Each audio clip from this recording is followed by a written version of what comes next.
Okulota ng'ozze mu kyalo. Ekyoto kino kiri so common, naye abantu bakimanyiddeko amakulu gamu gokka gaakudda mabega. Obuulira mu byenfuna n'olwali tugenda kuba tulina ekyoto kino kyonna mu bugazi bwakyo. Okulota ng'ozze mu kyalo gye wakulira, oba ng'ozze mu kyalo kyonna nga wali obadde mu kyalo ekyo n'olota nga ozzeeyo. Tugenda tulina ekirooto ekyo kyonna mu bugazi bwakyo. Osobola okulota nga ozze mu kyalo nga kitegeeza mukwano gwange nti ebyenfuna byo bigenda kuba nga bidda emabega. Ekyo kimu. Osobola okulota nga ozze mu kyalo nga Mukama Katonda bakulaga nti mu nsi ey'omwoyo ozze emabega. Osobola okulota nga ozze mu kyalo nga Mukama Katonda akulaga nti goluzzo oba kaliyayo mukwano gwange oli mu kubanga odda emabega, odikirayininga. Mukama waffe omulungi yeebazibwe nnyo. Kati kiba kikulu nnyo mukwano gwange ne weekebera n'olaba ekizakitire w'oli mu kubanga odda emabega. Ekyoto kino eky'okudda mu kyalo kitambulirako nnyo foundational powers, emisingi emyoyo egyo gye tuyita ancestral powers, ekijja kirondoola obuzaala n'omusaayi, kalondoozi.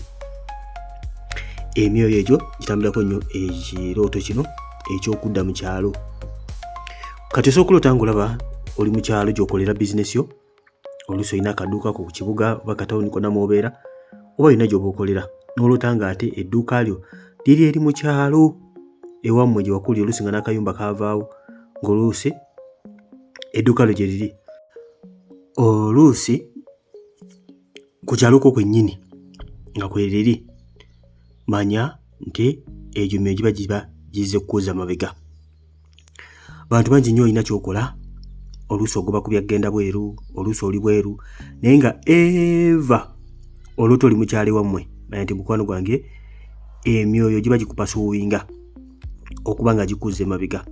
Most of the times abeera ancestral powers, sometimes osobola okubeera nga na ddogo nalyo osobola okulota ebyoto bino ng'ozze mu kyalo, naye nga most of the times abeera ancestral powers, emyoyo gye gironda obuzaala n'omusaayi, njagala okukuzza emabega. Oba oli awo ofaanane ab'ewammwe, naddala nga gwe mukwano gwange wabotola, ogezaako okubotola okuyitawo ku breakinga family line. Osooka nga mukwano gwange ofunye ataaka okuva emyoyo gino egya gironda obuzaala n'omusaayi, tuyita monitoring spirit, egitaagala progress yonna kusukka line gye zaateekawo. Mukama yeebazibwe nnyo. Ekyoto kino eky'okudda emabega oba eky'okudda mu kyalo nga bwe mbagamba ekisobola okwapulayinga mu areas nnyingi nnyo. Osobola n'okiroota nga oli mufumbo, naye nga mukwano gwange Mukama Katonda akulaga mu bufumbo bwo nti mukwano gwange ogenda kubeera odikirani ey'amaanyi, wagenda kubeera obutabanguko otangoze mu kyalo. Kati kiba kikulu nnyo okuba nga weekebera bw'oba nga tolina kyolaba n'obuza omwoyo mutukuvu. Weekebera otya? Bw'oba otangoze mu kyalo nga mukwano gwange weebase tosabye, manya nti mukwano gwange totabalina kunoonya birala. Manya Mukama Katonda ekyo kyakulaga todikiranize mu nsi ey'omwoyo. Oluusi tokyasaba, tokyanoonya Mukama, tokyasiiba, ebintu by'omwoyo tokyafaayo, era soma Bayibuli tokyasoma, ngula mutuufu ebintu tokyabitambuza bulungi. N'olota nga ekirooto kino nga buli bw'otakola bulungi mu nsi ey'omwoyo olota ekirooto kino Mukama Katonda baakulaga nti mukwano gwange oli mu kudda mabega, yo dikirayiningi. Ate nga buli wodda emabega mukwano gwange emyoyo mibi gino giba gigolokoka kubanga obeera empty. Yesu yatuwoninga ku ddenja oba akabi akali mu kubeera ng'oli empty. Emyoyo mibi buli gwe waguba guleeta musanvu. Olaba lota ng'oli mu kyalo ng'oli mu kubanga ogabula emmere, ekyoto kino nakyo kiri so common. Oli mu kyalo ogabula emmere, kisinziira mukwano gwange, naye nga kino kiyinza okuba kyakubuulira njiri family members bo. Sometimes okulula nga muli wamu mutudde muli mu kulya, ate ekyo kyo mukwano gwange ebiseera ebisinga zibeera ndagaano. Mukama waffe omulungi yeebazibwe. So olina okubeera very keen okubuuza omwoyo mutukuvu bw'oba nga tobitegedde bulungi. Osobola okulota nga waliwo gw'osanzeeyo, osangayo omuntu mu kyalo nga mutuufu wadde manyi talina kubeerayo, oluusi mwana wo omusanga aliyo mu kyalo, manya Mukama Katonda ebiseera ebisinga ayinza oba gwe wayogerako oyo nti no waliwo setback, kubanga Mukama Katonda ebiseera ebisinga tatulaga bulamu bwaffe bwokka, atulaga n'obwa family members baffe tusobole okuba nga tubasabira. Olina muganda wo, olina omwana wo, olina mwami wo, n'omutanga aliyo mu kyalo, manya nti Mukama Katonda oyo gwayogerako. Olaba lota ng'oli mu kyalo obuulira njiri, sebisinga Mukama Katonda ayinza oba direct kyakugamba kubanga mukwano gwange obuulira enjiri ku kitundu ekyo. yes mukama asobola okusindikira ddala ewammwe gye bakuzaala badde nga Bayibuli egamba nabbi taweebwa kitiibwa gye bamuzaala ne Yesu gye bamuzaala baamugaana ne wali abamukkiriza si bonna. So mukama Katonda asobola okusindikayo okubanga obuulira enjiri. Olusobola n'okulota nga obuulira family members bo enjiri mukama baakulaga abantu abo kubanga mukama tasanyukira muntu yenna akufiira mu kibi kye. Kibi nnyo okubanga mulokole ogenda mu ggulu wekka mama ono agenda mu geyeena ne baganda bo ne bagenda mu geyeena ne taatawo gwe n'ogenda mu ggulu wekka onaasanyuka nga mama wo ne taatawo bali mu geyeena. So tunyiikire okubanga tubuulira enjiri ba family members baffe tubeegayirire baabanga abantu bw'oyagala mukwano we tebannaba kulokoka teweebaka weebase tulo weegayire ku lw'abantu abo mukama bakwate ku mitima kubanga yakwata ku mitima gyaffe nga bwe yakugjayo n'empaka zonna ze walina n'akulokola n'abasobola obbakwatako n'abakyusa. Osobola okulota nga oli olaba oli mu kulwana mu kyalo oli mu kulwana most of the times kisinzira bani bw'obadde olwana nabo olaba family members kubanga tewaliwo wrangles zigenda mu maaso ebiseera ebisinga zibeera ancestral powers emyoyo gye girondoola obuzaala n'omusaayi walokoka naye ewamu osanga bakyasabira kati nga n'emyoyo gyo gigezaako okukusika kuzimabega kubanga gwagimamulamu amaanyi gwasindika faya buli kaseera. Bw'obanga muzaddewo yabadde akukuba kikulu nnyo okumanya abadde akukubira ki bwebanga kikontana ne Katonda kyayagala ebiseera bisinga mukama Katonda akozesa nnyo n'abazadde baffe okutubuulira ki ekyokukola obanga olemeddeko mukama nga akuwoninga so okozesa muzadde olotanga muzadde wagenda kukuba naye ng'ekintu kyagenda okukubira ne Katonda takyagala ng'omanya mukama Katonda wayitiddemu okubanga akola ki akulabula. Waliwo abalota ng'oli mu kyalo ng'ebisolo bikugoba ng'oli oluusi ente zikugoba ente ebiseera ebisinga okugoba eyo mu kirooto ebeera kalondoozi mizimu gya kalondoozi agasolo gakugoba ebiseera ebisinga gabeera malogo n'agagooyo agabi agajja kalonda obuzaalo n'omusaayi. Mukama waffe omulungi bazibe nnyo. Bw'owangula mukama Katonda baakulaga bw'oyimidde mu nsi emwe bakuwangula manya nti mukwano gwange otakuba ng'onoonya mukama Katonda kubanga oli munafu mu nsi ey'omwoyo ne mu birooto olina okuba nga omulokole owangula. Nayogedde ku kyokubanga bizinesi yo oli mugikolere ku kyalo gyewakulira ebiseera ebisinga ancestral powers oluusi osobola okubeera eddogo nga libakukolera musiposyala abantu beewammwe eyo manyi n'abafamily members nabo baloga basenga baani abo baloga okufa mukama bazibe nnyo.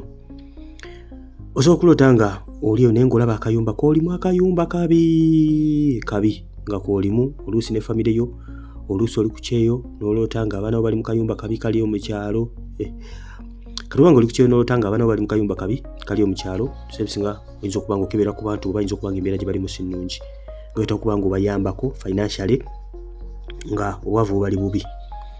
Ate gwe bw'olota nga gw'oliyo mu kayumba ako mu kyalo oluusi olina ku kyeyo oluusi oliwa oli mirimu gy'olota nga oli mu kayumba ku kyalo manya mukwano gwamwe gw'abavu gukonkonye kwagala kubanga mukwano gukuzza emabega ebeera ataaka.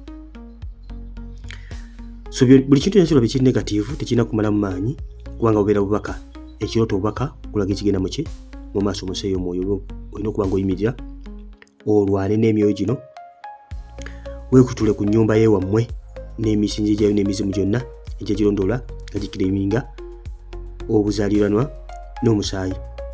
Tugambe esobola okubeera mu kayumba kabi oyinza okubeera ng'oli mu kiyumba nga kikadde kiringa ekifulukwa ekiyumba ekyo ekikadde mukama Katonda ayinza okuba nga alaga gwe w'ekiyumba ekyo ti mukwano gwange olemedde mu bikadde tokyuse okyali mu bintu ebikadde by'otambuliramu tonaba kuba nga okyusibwa kubanga eno bwe tuyingira mu Yesu tufuuka kitonde ekijja Bayibuli egamba nti omutwe gattaana Yesu afuuka kitonde ekijja ebikadde byonna nga bikoze ki nga biweddewo eventually everything is new. Kati obanga okyali mu kiyumba ekikadde mukama Katonda ayinza okuba nga gwe kennyini gwe gwalaga nti mukwano gwange okyatambula mu bikadde ate baba nga bakusibiddeyo ng'oyumba ogukadde liisa okubeera ekkomera eri omwoyo. Vidiyo ekwatagana ku mayumba nagikola okulota ennyumba kitegeeza ki brother Steven osobola okuba nga olaba vidiyo eyo.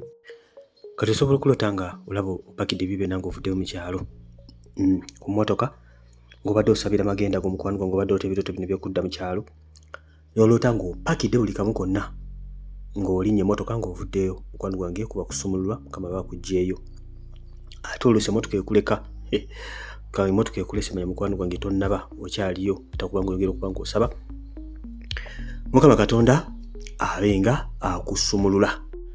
Ate osobola okulota nga mugenze kuziika mu kyalo kuba muli mu kuziika no matter kasita bibamu ebyokuziika muli motoka mugenda mu kyalo mugenda kuziika, muli mu kyalo muli mu kuziika, waliwo afudde. Ebiseera ebisinga mukwano gwe gubeera mwoyo gwa kufa. Gubeera mwoyo gwa kufa. Bw'oba omutegedde omuntu oyo osobola okuba nga omusabira, muteeka mu ssaayi gwa Yesu ne famire yonna n'ogyonga mu ssaayi gwa Yesu, kubanga ebiseera ebisinga omwoyo guno ogw'okufa osobola okuloota muntu mulala ne gutwalamu omulala. Olina okuba ate n'okubirako omwoyo gwa backfire, kubanga oluusi gujjirako ebintu ebirala. Oluusi omuntu ekuba endwadde n'agongobala nga tafudde, oluusi omuntu n'afuna accident n'atafa. Ebintu bya accident bituunamu omulundi omulala. Tubuulire ekyoto kino wakifuna otya? Waloota ng'oli mu kyalo kye kyaliwo? Tujja kuba nga tugera okuba nga tuyiga ekyoto kino eky'okudda emabega. So tubuulira nti nali ne basesisabye kyaliwo ekitendera ekyoto kino eky'okudda emabega. Nali nva kuyenda nota nga nzize emabega. Nali nzeewa X, nali ndi mu bibuuzo bitajja. Temutya banne, mutubuulire ku bujulizi, mutwe ku bujulizi, tujja kuba nga tubayigirako. Eddogo lyali lindi bubi, nali musibe. Tubuulire mu comment section biki ebyali bigenda maaso mu bulamu bwo n'ekyoto kino eky'okudda emabega wakifunira. Twongere okuba nga tukuyigirako.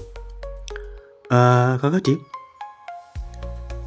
olina okwegendereza ng'omwana wa Katonda ekyoto kino okugamba kitambulako mwoyo gw'okudda emabega, so okubeera nga mwoyo gw'okudda emabega oyo akwatagana ku nsi ey'omwoyo, nga si byanfuna, ng'akwatagana ku nsi ey'omwoyo, kubanga ebyo buli kimu gye kisooka.